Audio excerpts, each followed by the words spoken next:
Rob Nelson, talk show host. Because you got the 70s thing going there. I got someone's underwear. Robert Kennedy, thanks for taking a minute. Simple question. Tucker, it's good to see you. Listen, you're a Bitcoin maximalist, you're a Bitcoin forever. I hate this central bank digital currency. Then meet Rob Nelson. Hey, I don't have all the answers, but together, I know we can find them. Down in competition in the ratings grab for late night weekend viewers.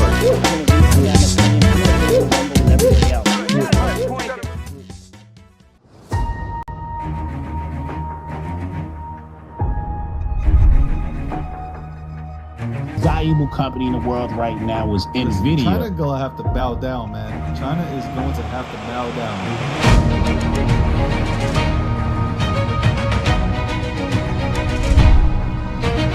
Good evening, and welcome to the nightly recap powered by Gokhshtein News Network.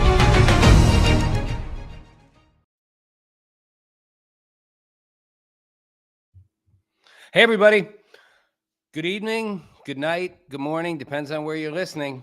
I'm Rob Nelson. Welcome to the nightly recap, powered, of course, by the Gokhshtein News Network, which is, and if it's not, it should be your trusted source for politics, crypto, and kind of everything in between. When you think about it, all the things in between politics and crypto that make us question reality, and we should be questioning reality. So we're going to actually have a hypothetical tonight. We're going to start out with a totally hypothetical situation. I want you all to think about it.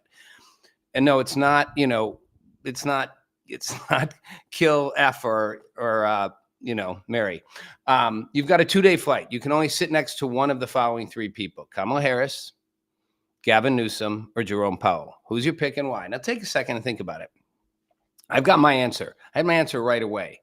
So think about Jerome Powell. Now, a lot of people might be like, I want to sit next to Jerome Powell because he's the head of the Fed, and I want to understand why the Fed always does the wrong thing. Why are they always behind? What's his problem? Why doesn't he get it? He's like Gary Gensler at the SEC, was like, are you ever going to get the memo? No, I don't want to sit next to Jerome Powell. You know why? Because he's total fake. He's not going to tell you anything. He doesn't tell anybody anything. We already know what he's going to say before he says it. You even see him with Trump at the White House the other day when they were at the Fed building. They were the new Fed building, and he's kind of standing there. Looks like kind of a dwarf next to Trump, and he's and somebody just said, David, you look very different today. Yeah, well, it's Rob Nelson. I'm not David. Blitzold said Kamala Harris. I want to know why, but let me finish. Jerome Powell here. You don't want to sit next to him. He's not going to tell you anything. He's going to tell you anything you don't know. He just lies. He's a complete liar. Kamala Harris, same problem. Does anybody know what the real Kamala Harris is? Does her husband know who the real Kamala Harris is? I swear to God, do her best friends know? I mean, it's like, will the real Kamala Harris please stand up? Because I have no idea who she is. She's 7 different languages. She speaks 7 different dialects of, black dialect, depending who she's talking to. She's mostly Asian one day, then she's mostly black another day. Now, I'm going to get called a racist for saying that. I'm not honoring identity politics. It's just a fact. She doesn't have any clear identity, any clear message. What would she tell you? What would she tell you that's not a lie? Even her new book, 107 Days or whatever it is. It was 107. No, it's 107. That's what she's doing after losing an election, writing about the most unique campaign ever because it was the shortest ever. It's like, there's my excuse. It was too short. Training camp was too short. Sorry. Didn't get the memo. No. Why Gavin Newsom? Okay, you could say Gavin Newsom's fake. Well, he's a politician. All politicians are a little fake. But Gavin Newsom gets something. He gets what's happening. He's trying to reposition himself away from the progressives, more to the middle. He's starting to talk more like a real person, talking to more conservatives, getting into it. He'll go up against the Charlie Kirks, the whoever, the Tucker Carlsons. He'll have the conversations. He's willing to kind of engage. You could actually pick his brain and find out, what does he really think he's going to do if he gets elected president? How's he going to do it? Yeah. And Leanne said, could you imagine sitting next to Kamala Harris laughing? That laugh, that hyena laugh is the laugh of the most anxious, uncomfortable, insecure person ever, which again, let's not be surprised. She didn't win a single, she didn't win a single primary. She got ushered into the vice presidency, and then she almost became president by default. I mean, the only person who did that was Gerald Ford. He at least won a seat in Congress, and then they made him vice president when Spiro Agnew resigned, in the Nixon administration, and then Nixon resigns, and suddenly Gerald Ford's president. That would have been Kamala Harris, but worse. So anyway, I pick Gavin Newsom. Okay, so let's move to some news. Okay, Binance breaking records. I think it hit 876 today. It's at an all-time high. interesting. Binance is an interesting thing, and I'm not going to dive too much into it. I'm going to actually lead this more into what China's doing with stablecoins and Bitcoin, and a prediction from Brian Armstrong at Coinbase, but it is interesting that Binance is at an all-time high, and Binance is always in an interesting spot. I'm going to say wait on Binance just a minute to see. It's kind of gone through its own cycles, and Binance is one of those things you want to keep an eye on and you want to watch carefully. The government's watching it carefully. I don't know. I'm not giving investment advice, but I wouldn't jump too high on it being at an all-time high. Bitcoin hits an all-time high, pay attention. But even then, Bitcoin's gonna motor back down before it kind of rises back up. Let's talk about China and digital coins. This is an interesting thing. So China might begin to allow yuan-backed stablecoins or stablecoins linked to the yuan.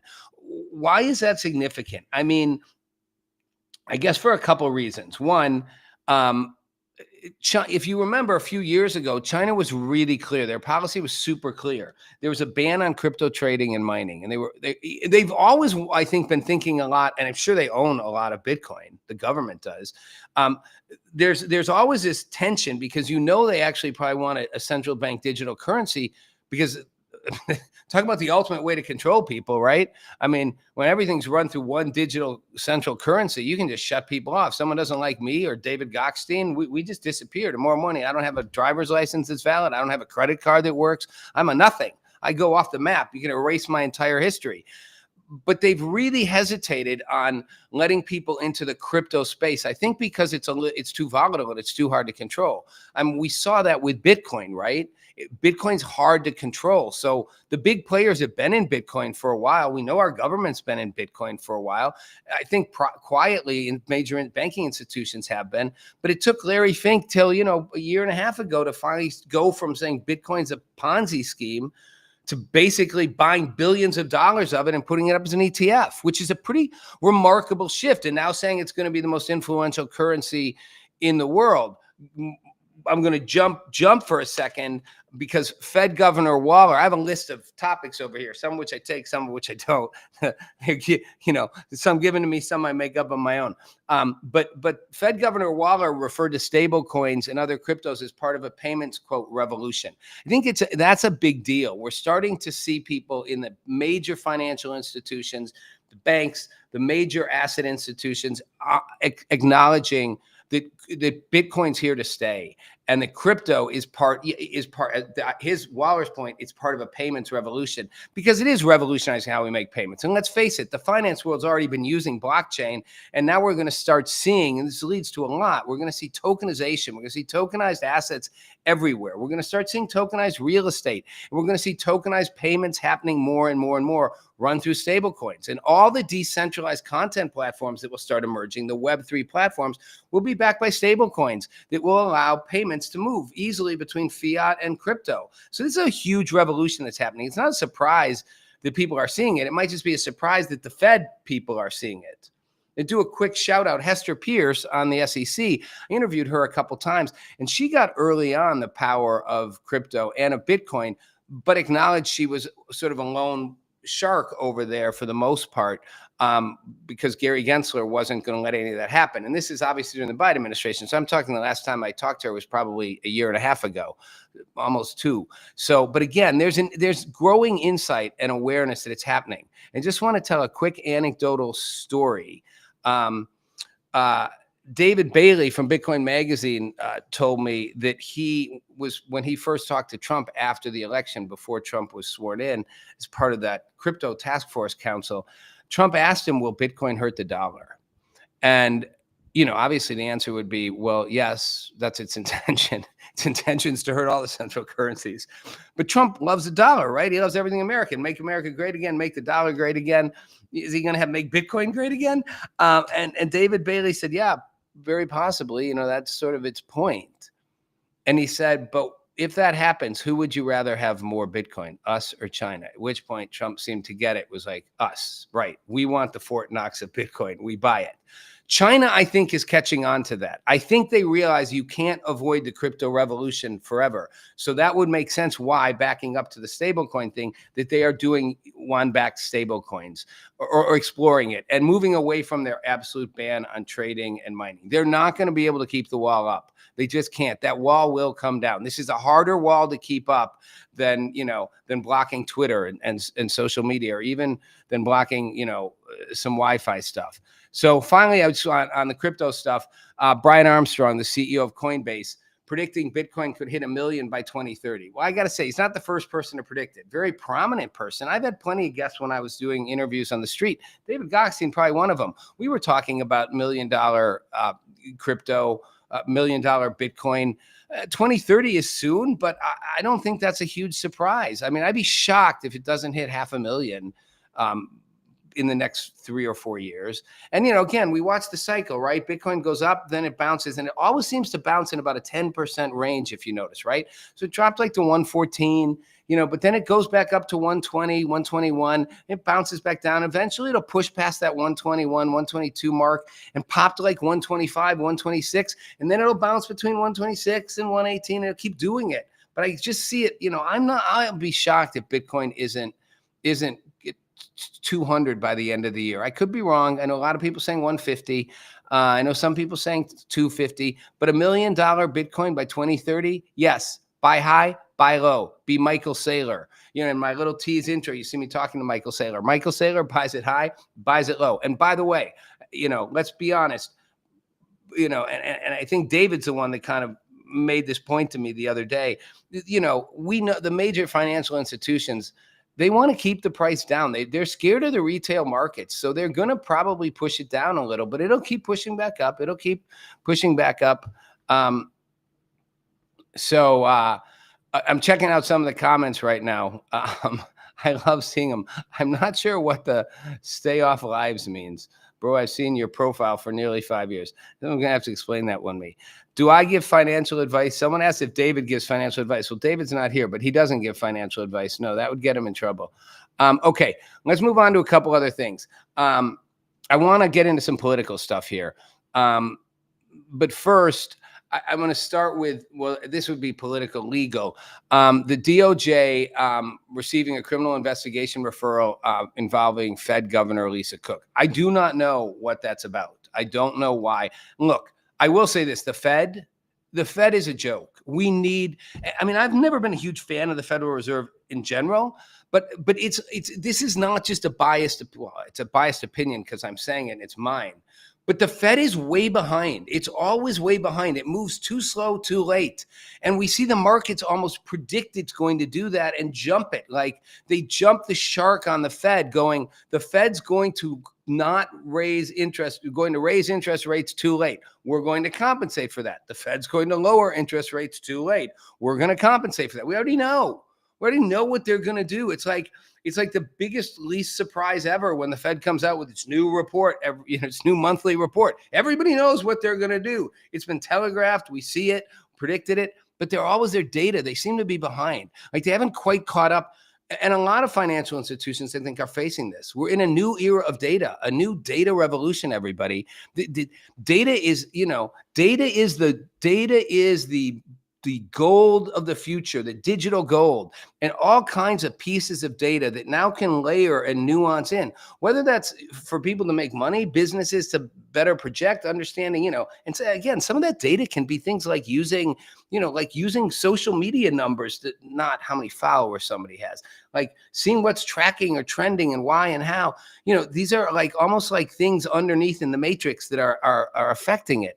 But when you think of the power of data for finance, and with AI coming in and being able to project better than humans can, using human insights as part of it, the Fed's model for how they model what they're doing is so limited and lame and narrow. And I would argue the same thing is true in a lot of ways for the macroeconomic approach we take and the old school from the 40s, 50s, 60s on economic models.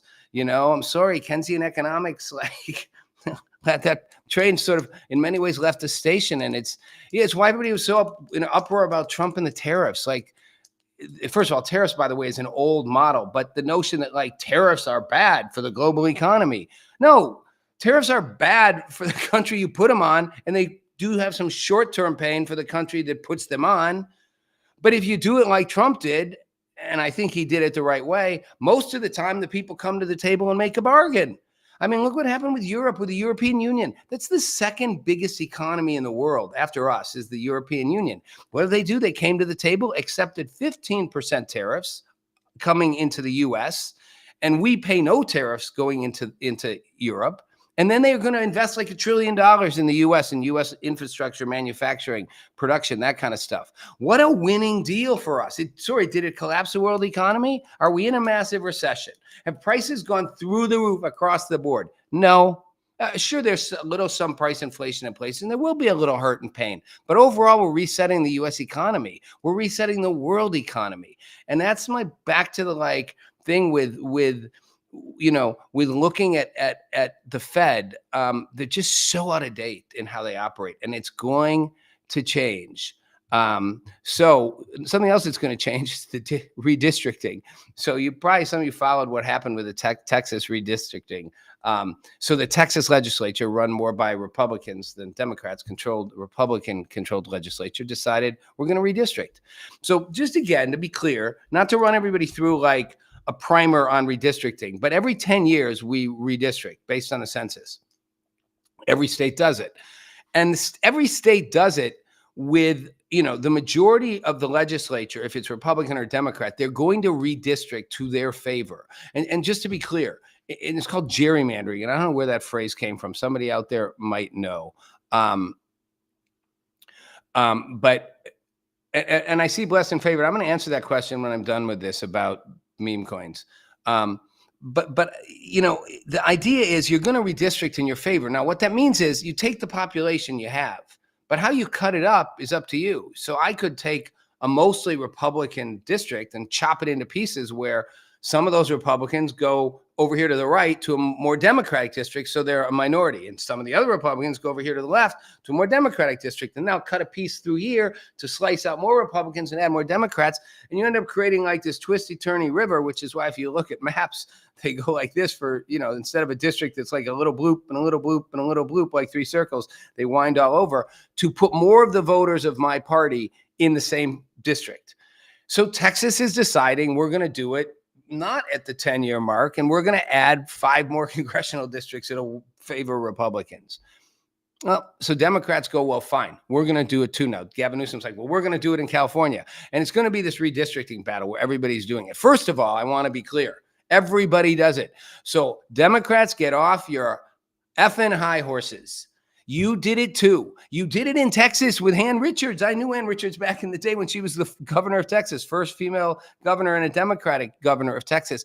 They tried redistricting Texas, but then to make it more Democratic. They got screwed because they made them minority districts. So they did it based on getting more Black people or more Latinos. So it got shut down in the Supreme Court on the idea that it was racially preferenced gerrymandering. But just doing it without race, you can get away with it. But Democrats have done it in, Wisconsin and Michigan. They've done it, in Texas. Tried, like I said, that attempt there. They've done it in numerous states. And a couple big states, New York and California, have independent commissions. But now the governors of both those states are saying we're going to override the independent commissions, and we're just going to make more Democratic districts to counter the Republicans.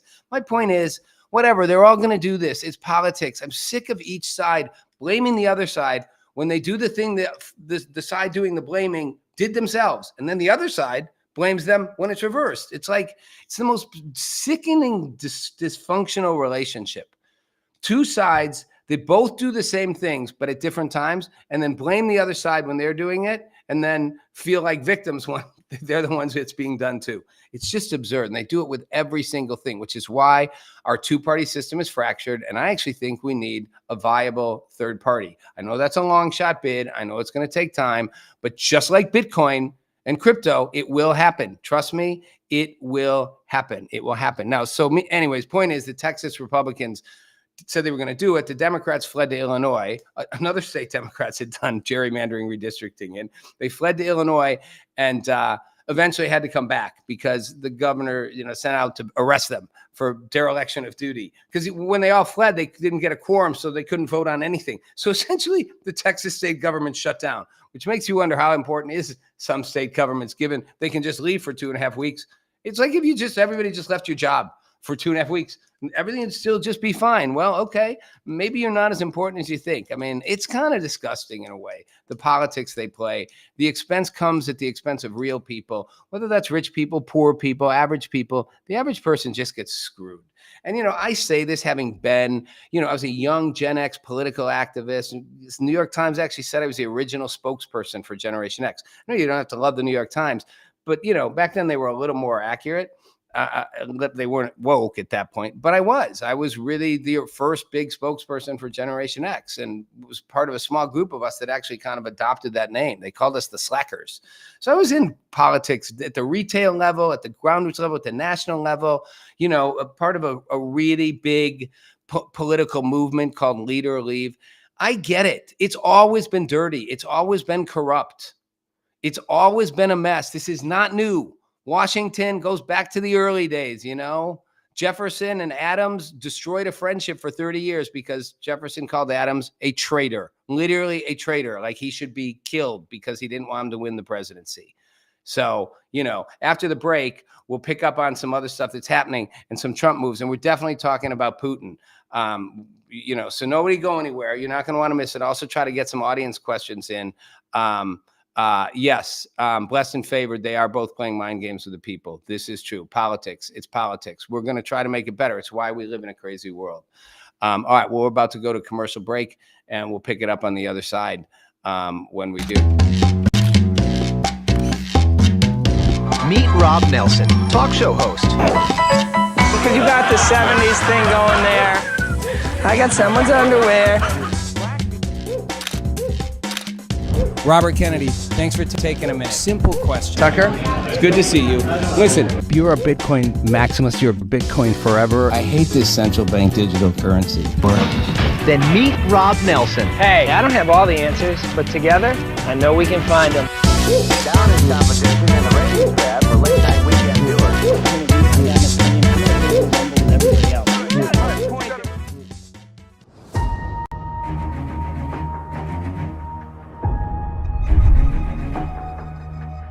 Valuable company in the world right now is NVIDIA. China gonna have to bow down, man. China is going to have to bow down.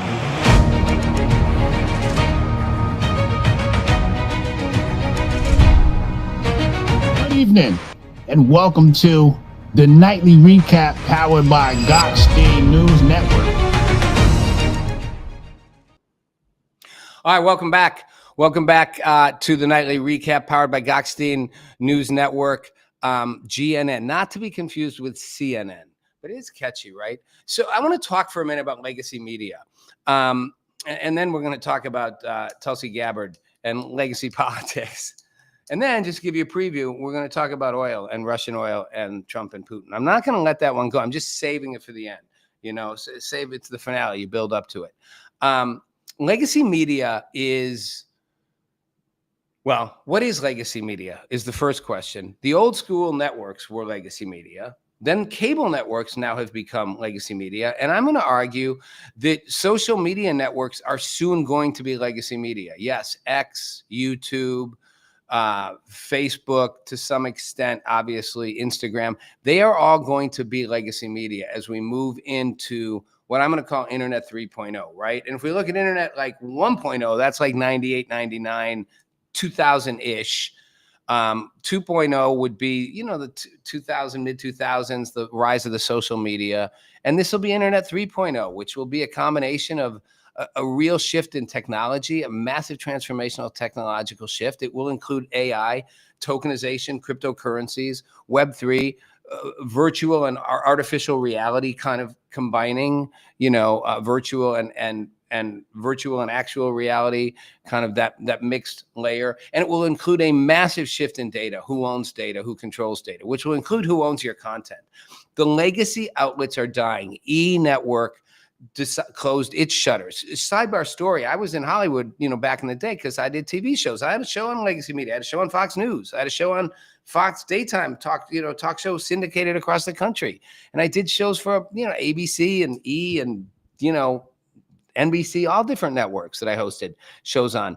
And I remember that, Ted Harbor at the time, the head of the CEO of E, turning down a really cool idea I was proposing for a show that would kind of play into like a virtual space. And this is, this is like almost probably when this conversation happened close to 10 years ago ish, maybe a little less. And he said, we won't take the show, but it's a great idea. And he said, look, we're a dinosaur network, all of us cable networks. It's a matter of time. We're going to all go out of business. He just said we'll last at least a decade because we're dinosaurs, but we got traction. And now you're seeing it. This is probably 12 years ago because it was a little more than 10. Now you're seeing E shuttering its doors. MSNBC, which is now MS Now. What a clever change. I don't even know. It stands for more something. I don't even know what the acronym stands for. I read it. I was like, wow, this is really, really retarded. Like, yes, I'm using the R word. But they're going out of business. I mean, they've shuffled over under another umbrella, but departed from NBC, but they're not going to last. The late night shows are going down. Pretty soon, I think you'll see major networks like Fox will literally just have, this is a prediction, they're going to just have live content. They'll have news and sports. Everyone's going to keep wanting to watch live sports. That's why Amazon Prime got into sports. They want Thursday Night Football. They want Monday Night Football. They want to stream a football game. Live sports works, live news. Even hit shows on cable news and broadcast networks are going to eventually go out. The streaming services will replace them. And new kinds of, decentralized content platforms will have a lot to do with it. So we're seeing a death in the legacy. We're seeing a death in the legacy media. I think I'm having a little tech problem. Bear with me for 1 second. Okay, I think we got it fixed. Had a little feedback issue going on. We're seeing that happen with the rise of Web3, and it's really transformational, and it's going to transform. And everybody's talking about different cryptocurrencies. Someone asked about buying meme coins. I mean, I would never say in general just to buy a bunch of meme coins. But I've argued for a while that this may be the year of the meme. And think of it this way.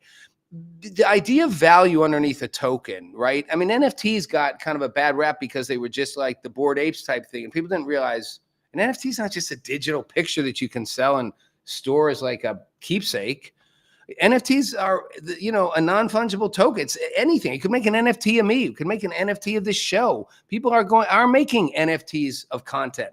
You can make NFTs of lyrics of a performance. You can make an NFT of a real estate property. So we're seeing that happening. Memes, to me, the best version of memes is they represent slogans and messages and trends. The same way you used to have campaign buttons or things caught on and cultural waves. And it's way back. I mean, it doesn't matter when, things trended before social media. I think memes are versions of that, trending in politics, culture, sports. And I think we will see the rise of more meme coins as a popular culture way to express support for something. They will also monetize some of them, and then they'll go away because the ideas won't last forever. New ideas will replace them, new trends. But I do think we'll see more of that. Just quick sidebar, Tulsi Gabbard, DNI director, restructuring the department, cutting 40% of its staff to have it be more efficient and more trustworthy. The inside the intelligence agencies has got to be such a mess. I mean, I am not a tinfoil cap kind of guy compared to a lot of people. I mean, I do believe in conspiracies. Well, obviously, everything's a conspiracy till you prove it, and then it's no longer a conspiracy. I mean, it's a conspiracy theory till you prove it, then it's no longer a theory. I'll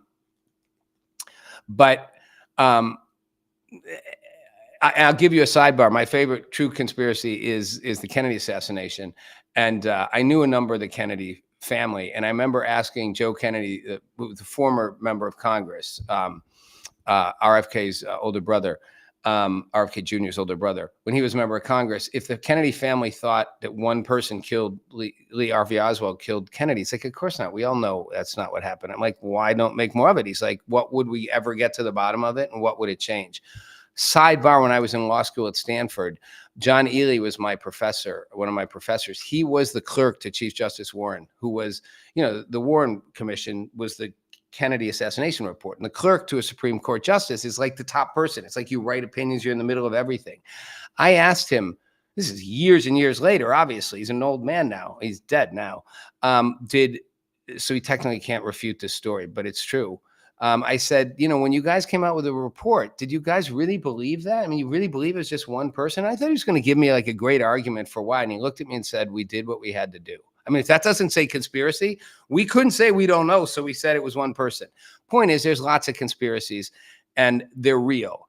And the intelligence agencies and the intelligence community is a mess. And each time I see a Tulsi Gabbard, who I think is doing a great job, or Akash Patel, dig more into this stuff and see the media come after them and say they're making up things. I'm like, making up things. Like we were all making up everything during COVID. Like we were making up that the vaccines didn't work, that they didn't stop you from getting it or transmitting it, that they didn't have side effects.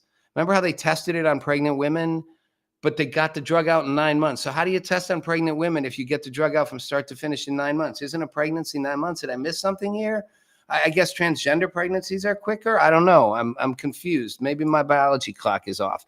So anyway, the more they say they're making it up, the more I want to look and see. So who knows what they're going to dig up and get to, but they're going to get to stuff.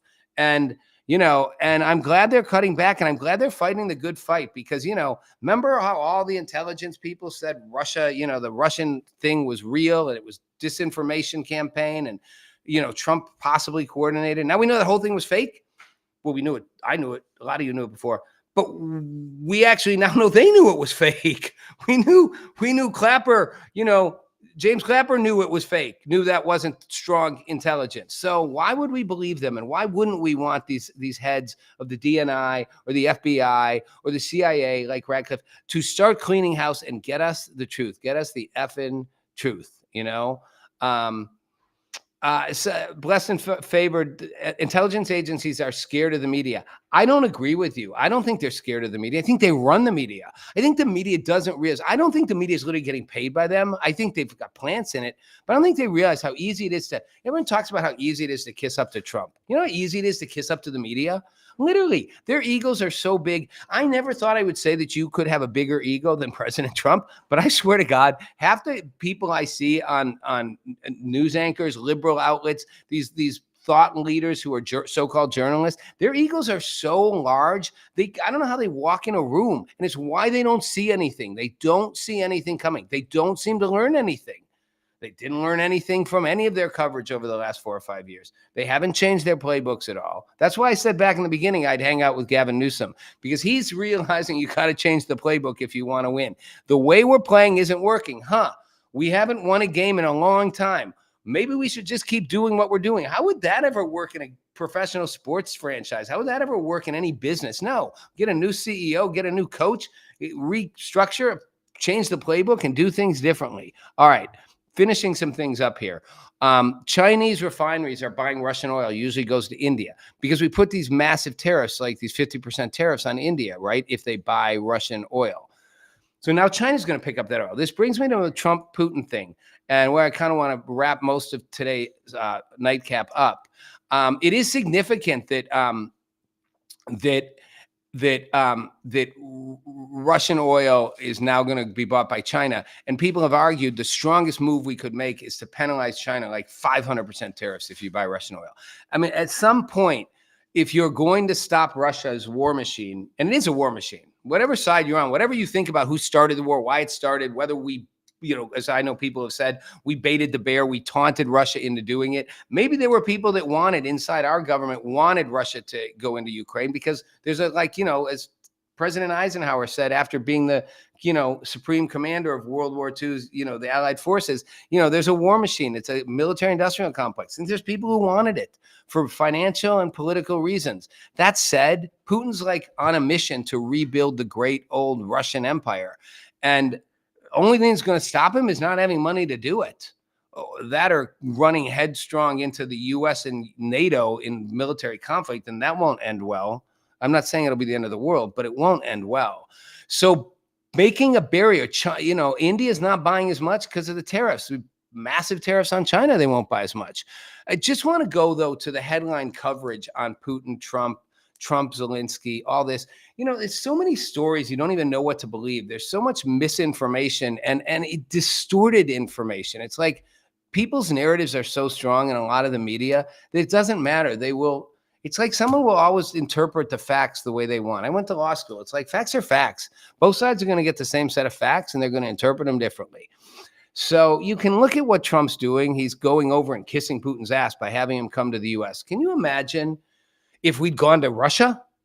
Or what if we'd gone to a generic third country? What if Biden were president and somehow mustered the strength to get out of the beach chair in Delaware, stay awake late, get on long flights, and go meet Putin? And he meets him in Alaska. The media would literally be screaming what a remarkable coup it was to do this in Alaska, to get President Putin to come here on a dime, on a week's notice, to talk. Would they criticize him for rolling out a red carpet? No. What are you supposed to do? Roll out literally roll out a bunch of crap and dead plants? I mean, you're going to try to make the guy feel good. You're trying to woo him into ending a war, And then, the reverse side was Zelensky comes a few days later to the White House, and, all the European leaders come, and the narrative is, he's bringing all the European leaders for support, so they can team up on Trump. And it's like, well, wait, Trump invited them. Trump said, all of you come. And I have a question for you. We started with a hypothetical. When is the last time 4 or 5 major European powers, Germany, France, Great Britain, the head of the European Union, all came to the White House at once? Anybody know the last time it happened? You know why? Because it didn't. It's the first time in American history.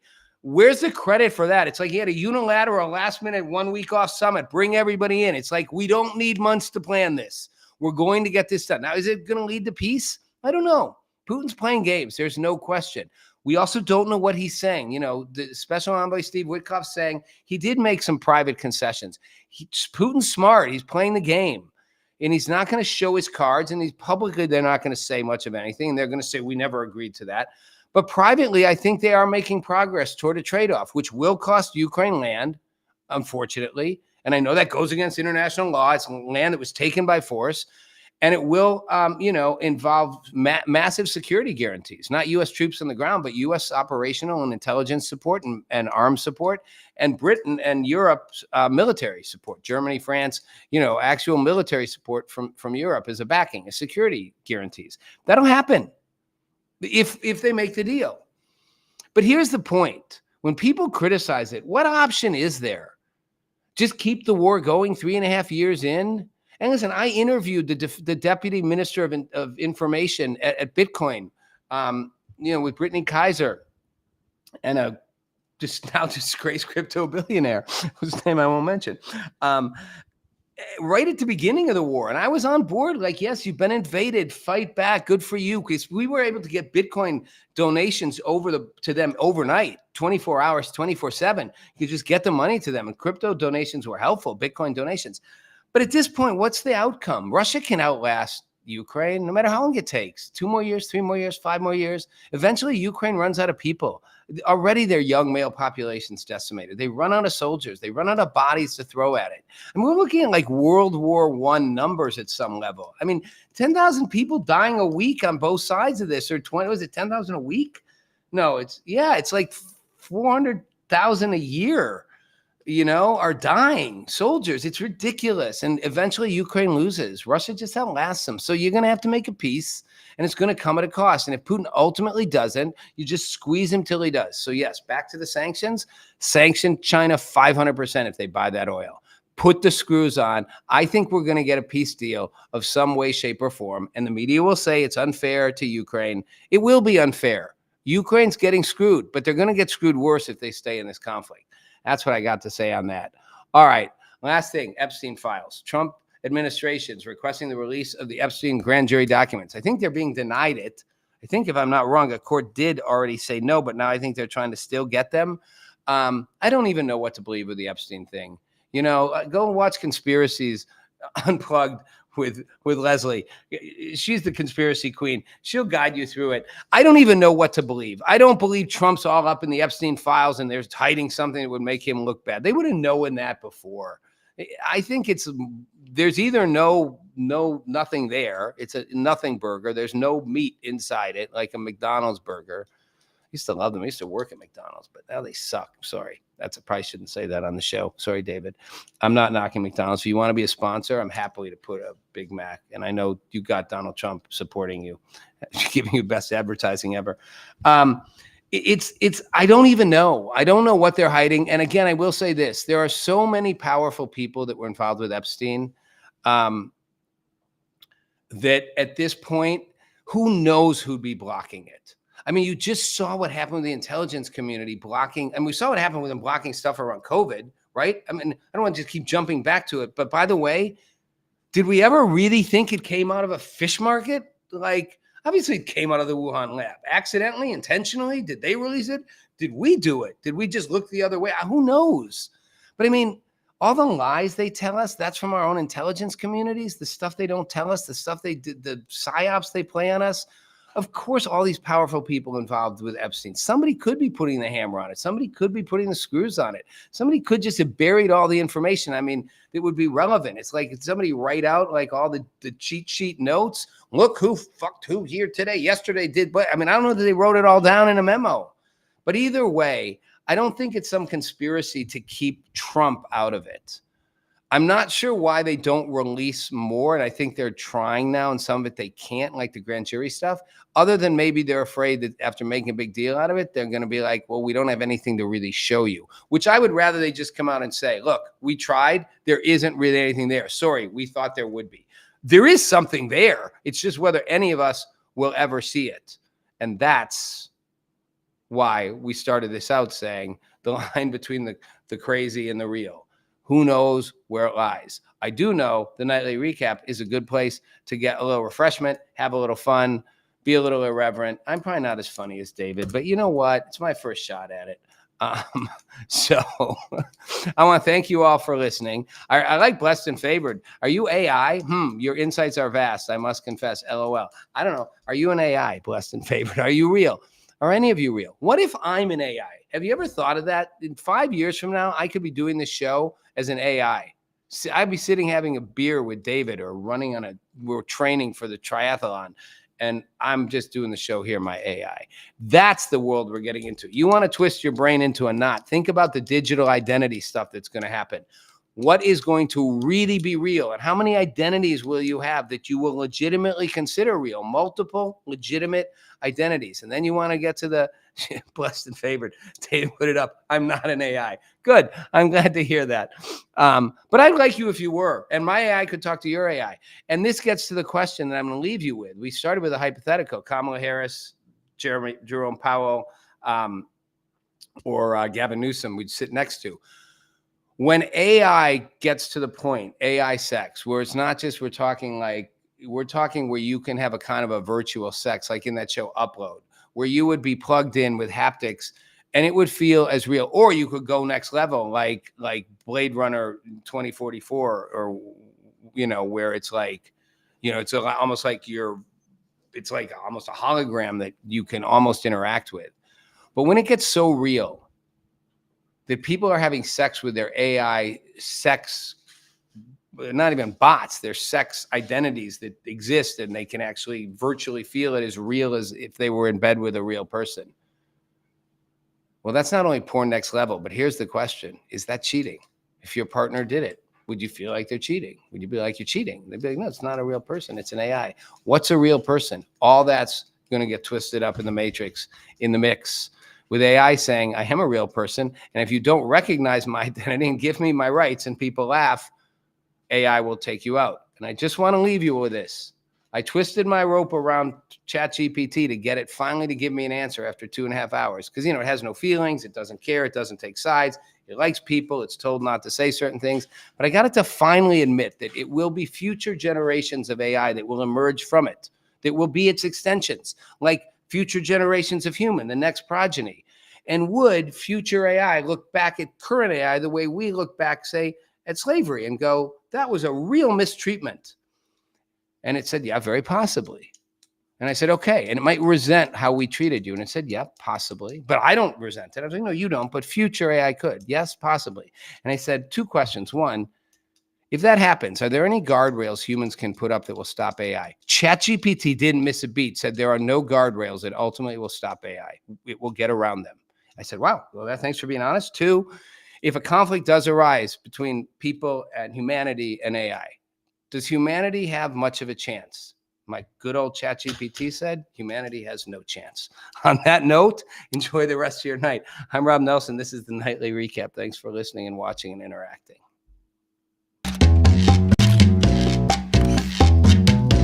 Meet Rob Nelson, talk show host. Because you got the 70s thing going there. I got someone's underwear. Robert Kennedy, thanks for taking a minute. Simple question. Tucker, It's good to see you. Listen, if you're a Bitcoin maximalist, you're Bitcoin forever. I hate this central bank digital currency. Then meet Rob Nelson. Hey, I don't have all the answers, but together, I know we can find them. Down is competition in the ratings tab for late night weekend viewers.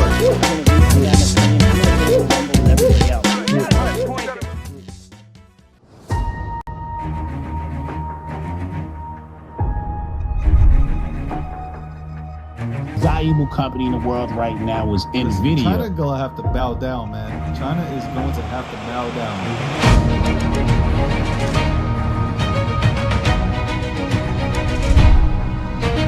Good evening, and welcome to